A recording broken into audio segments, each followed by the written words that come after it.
5 futurs combats décisifs qui vont complètement retourner One Piece. Tout ce qu'on aime, des combats décisifs qui vont retourner One Piece. On aime tout ce qui est retournement, comme Kizaru s'est fait retourner par un White Star Gun de Luffy qui a vraiment fait plaisir. Hein. On a bien mangé, hein. C'était vraiment délicieux. J'étais rassasié pendant un bon moment. Moi, voilà, vous avez été vif. Shiryu contre Mihawk. Vous avez été vif. J'allais dire en petit aparté au début, j'allais dire que moi, si je devais voilà, donner des combats décisifs qui vont complètement retourner One Piece, soit je dirais Garling contre Mihawk, soit Ethan Baron contre Mihawk, soit Shiryu contre Mihawk. C'est toujours que des combats pour que Mihawk se fasse chier dessus. Mais ouais, voilà, un des trois. Voilà, Shiryu, Ethan Baron, Garling, un des trois qui met un terme à sa misérable carrière. Voilà, une bonne fois pour toutes, après avoir été un lèche-bot des Tenrobito, vu que t'es chez Shibukai, tu travailles pour le GM, donc de fait pour les Tenrobito, hein, c'est mettons les mots sur la réalité des faits. Donc voilà, je pense qu'il mérite de se faire exterminer comme la petite raclure qu'il est. Voilà, parce qu'il a vécu comme une raclure et je pense qu'il mourra comme une raclure. Voilà, maintenant on va pouvoir démarrer sur ces quelques mots. Je suis en forme. C'est parti, 5 futurs combats décisifs qui vont complètement retourner One Piece. Sont l'une des manières les plus intéressantes d'explorer l'univers créé par Oda. En effet, ce dernier a construit un univers très riche par son histoire, ses environnements, ses légendes, mais également par ses combats, ses fameux duels légendaires. Car oui, duels légendaires, combats légendaires, humiliation légendaire, bien évidemment. Oui, qu'on le veuille ou non, One Piece donne une grande importance aux affrontements. Comme je le dis souvent, voilà, la puissance ou les combats où la puissance au sens large, tu prends, enfin c'est lié à 99% des chapitres, hein, vous pouvez faire le test chez vous.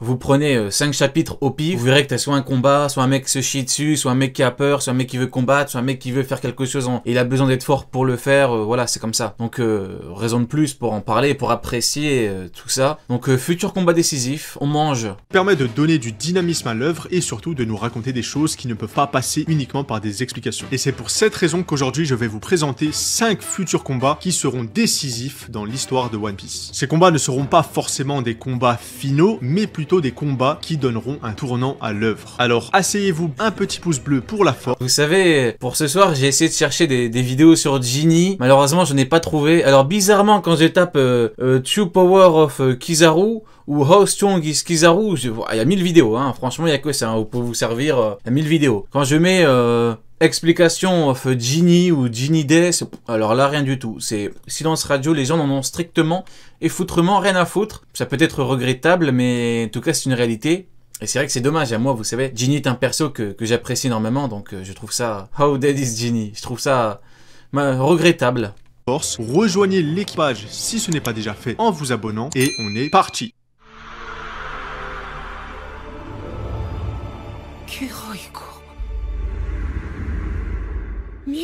Usopp contre Yasop. S'il y a un Mugiwara... Ah ouais, ça démarre fort avec un combat décisif. On voulait du Xebec, on voulait du Garling, du Mihawk.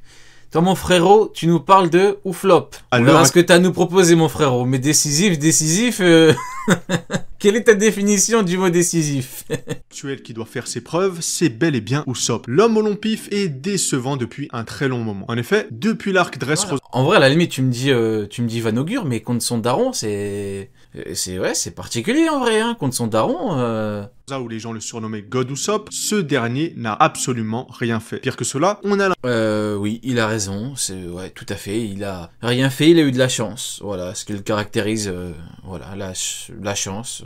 Ce qui est bien, hein, il en faut, hein. L'impression que ce personnage a régressé dans son développement. Car oui, lors de l'arc Wano Kuni, Usopp est revenu à son comportement... Tu comprends pas, il est humain. Parle de Genie plutôt. À son comportement de trouillard. Et je sais que beaucoup me diront que c'est dans l'ADN du personnage, qu'il est là pour montrer que parmi les Mugiwara, il reste encore des gens humains. Exactement, il est humain. Chez les Mugiwara, il reste encore des gens humains, donc voilà, il faut tout lui pardonner. Il colle pas du tout avec ses prouesses passées. Usopp, c'est Sniper King. Désolé pour ceux à qui j'apprends ça. Usopp, c'est l'homme qui a osé dire non à son capitaine, lorsque ses convictions ne s'alignaient pas avec lui. Usopp, c'est celui qui a vaincu Perona, alors qu'il était mort de trouille. Bref, Regardez comment il bat, enfin, ouais, comment il bat Perona. Avec un vieux marteau qui explose. Oui, c'est ça qui... C'est drôle. On peut pas... Je ne peux pas vous dire que ce n'est pas drôle. Je pourrais vous dire non, mais la réponse est oui. Quand c'est soit ça... Soit tu te fais gifler, voilà. Heureusement que ça fonctionne, hein, parce que... alors qu'il était mort de trouille. Bref, que l'on aime ou pas le personnage d'Usopp, il est temps de mettre un peu de respect sur son prénom. Et quelle est la meilleure manière de faire cela? En lui donnant un affrontement avec son père. Effectivement, dans tous les shonen classiques, c'est la même recette. Le héros ou les personnages secondaires... Après, si le mec veut devenir un grand guerrier en faisant que des blagues, en faisant que des... voilà, en se basant sur sa frauderie et sa chance, bon bah écoutez... c'est pas grave, on dira qu'il est humain et puis c'est tout, hein. Doivent avancer dans l'aventure pour un jour surpasser leur figure paternelle. Et si pour Luffy, on a Shanks qui représente cette figure paternelle, Usopp a sûrement pris son propre père comme personne à dépasser. Car oui, ce qui fait de ce combat un match très intéressant, c'est le lore qu'il y a autour de la relation d'Usopp avec son père. Yasopp, pour le présenter, c'est le sniper de l'équipage du Roux. Mais c'est surtout et avant tout un père qui a lâchement abandonné sa famille pour rejoindre une bande d'alcoolos. Et même si Usopp n'a pas... C'est vrai qu'il a lâchement abandonné sa famille, hein. C'est à se demander pourquoi il n'y a pas plus de gens qui reprochent à Yasopp d'être une merde. Parce que c'est vrai que le mec, il passe plus de temps à faire la fête et à bouffer qu'à tenter de sauver le monde. Alors peut-être qu'il y a un plan vis-à-vis de Shanks et tout, mais bon, le mec donne pas l'impression d'être... voilà. Pas forcément beaucoup mentionné sa relation avec son père, on peut imaginer qu'il a développé une certaine rancœur à son égard. Car oui, sa mère est morte très tôt et personne... Non, pas comme l'horrible Pragon, on peut pas comparer, frérot. Non, pas... Par Plafraude, je t'aime bien. En plus, t'es l'un des meilleurs surnoms que j'ai vu depuis ces dernières années.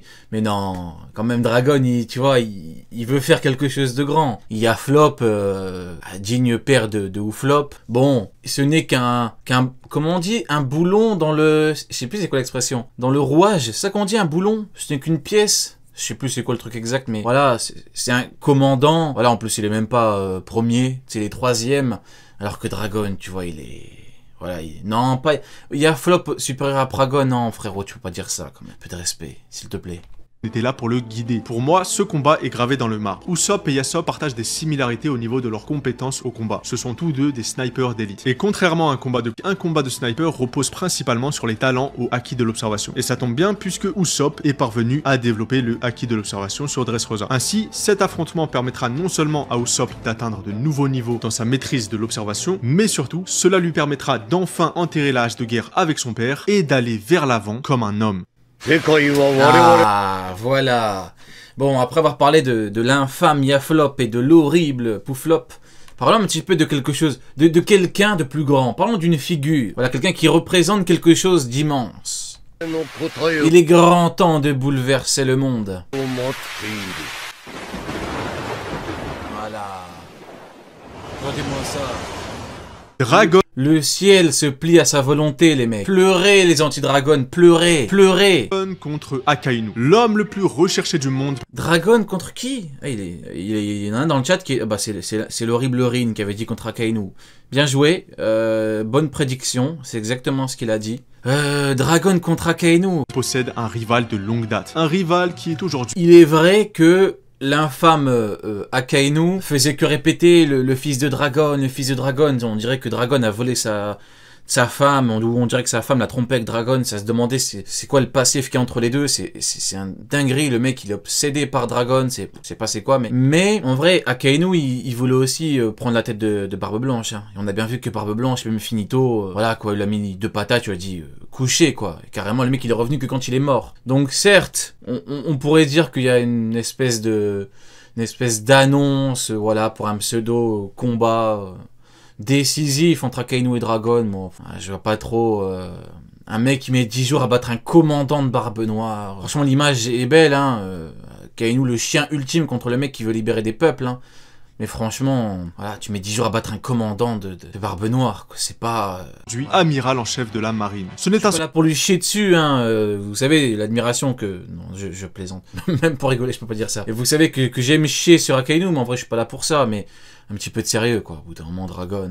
Mais Akainu et Dragon semblent avoir une relation quelque peu tendue. Du moins, si Dragon ne le calcule pas forcément, Akainu nous a très clairement montré qu'il avait une... Akainu, on dirait une ex toxique, voilà, c'est une ex toxique. Le mec fait que pleurer, Dragon, Dragon, l'autre le calcule même pas. Carrément, on dirait qu'il sait même pas qu'il existe. Il a jamais... Carrément, la dernière fois qu'il a parlé de combat Dragon, ou de problème, il a parlé des Chevaliers Divins. Voilà, il a dit quand les Chevaliers Divins vont venir, ça va être chaud. Il a pas parlé de la marine, pas d'Akainu. Donc on voit bien que dans l'histoire, t'as une ex toxique et t'en as un qui en a rien à foutre. Hein. En effet, durant la grande guerre de Marineford, Akainu ne prononcera jamais le nom de Monkey D. Luffy, puisqu'il définira ce dernier comme le fils de Dragon. Et depuis longtemps, j'ai théorisé sur le fait que ces deux-là ont tous les deux fait partie de la marine, et que Akainu... Voilà. Soumets-toi à ta hiérarchie, Akainu. Soumets-toi au véritable chef. était jaloux de la compétence. L'horrible Pengoku.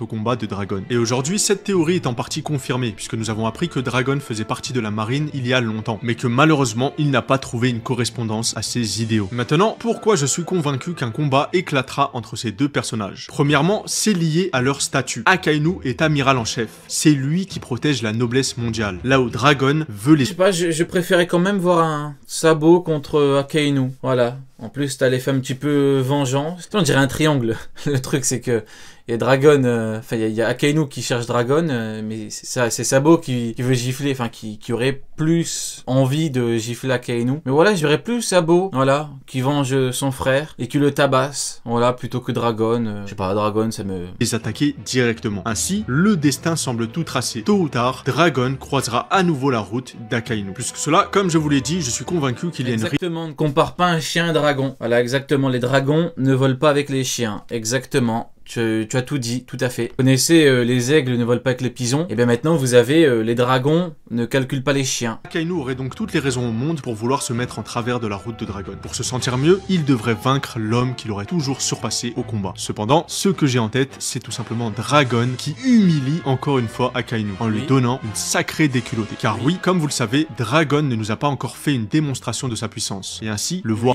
Oui. Contrairement à l'autre fraude qui met 10 jours à battre un homme glaçon, notre petit cousin, qui se fait gifler par un barbe blanche en fin de vie. Oui. Je pourrais vous dire non, mais la réponse est oui. Vaincre un amiral aussi simplement rajouterait encore plus d'aura à son personnage. Le chien va faire très mal. Qu'il batte le faisan de glace, là, déjà. Après, enfin, en moins de 10 jours, de préférence. Après, il pourra parler avec le grand dragon. Avec le vrai dragon. Tu mets 10 jours à battre un mec qui envoie des glaçons, un petit peu de sérieux.